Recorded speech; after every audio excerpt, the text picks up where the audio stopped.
और मैं लवली और पीयू से बहुत प्यार करता हूँ, इसीलिए मैंने लवली से मंदिर में शादी कर ली। तुमने अगर मुझे बताया होता तो तुम्हें क्या लगता है कि मैं मना करती? तुम शिवी से क्या कहोगे? मेरा बच्चा, वो तो आपकी सगी बेटी है ना। हाँ, इसीलिए तो मैं कह रही हूँ। तो उसका मौत का मजाक क्यों बना रही है?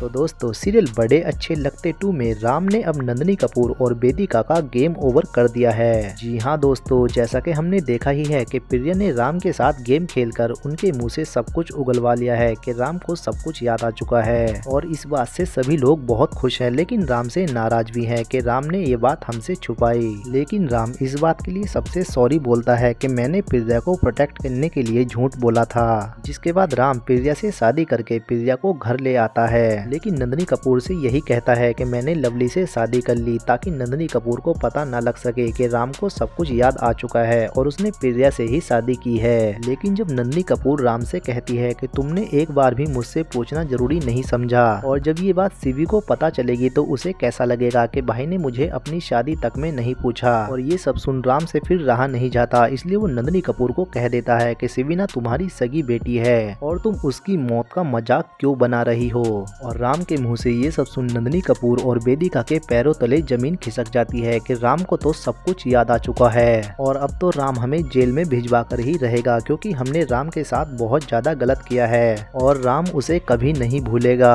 लेकिन इन सब के बीच रहकर भी शुभम सुधर रहा है, वो नंदिनी और वेदिका के प्लान में शामिल ही नहीं हो रहा, इसलिए राम शायद शुभम को माफ कर दे, लेकिन नंदिनी और वेदिका को तो बिल्कुल माफ नहीं करेगा। वहीं दूसरी तरफ राम की रियल मॉम भी रो रही है कि मैं अगर राम के सामने गई तो नंदिनी कपूर पता नहीं मेरे बच्चे का क्या करेगी। लेकिन राम की रियल मॉम को ये नहीं पता कि राम ने नंदिनी कपूर का गेम ओवर कर दिया है और वो अब राम से मिल सकती है। उनको तो यही लग रहा है अगर मैं राम से मिली तो नंदिनी कपूर मुझे और मेरे बेटे को मार देगी, लेकिन नंदिनी कपूर इतनी जल्दी हार मानने वाली नहीं है। वो राम की रियल मॉम को किडनैप कर लेगी और राम को धमकी देगी कि अगर तुमने सारी जायदाद मेरे नाम नहीं की तो हम तुम्हारी रियल मॉम को मार देंगे। तो अब देखना ये होगा आखिर राम कपूर अपनी रियल मॉम को बचाने के लिए क्या कुछ करेगा। तो आज के लिए इतना ही, मिलते हैं नेक्स्ट वीडियो में, तब तक के लिए बाय बाय, टेक केयर।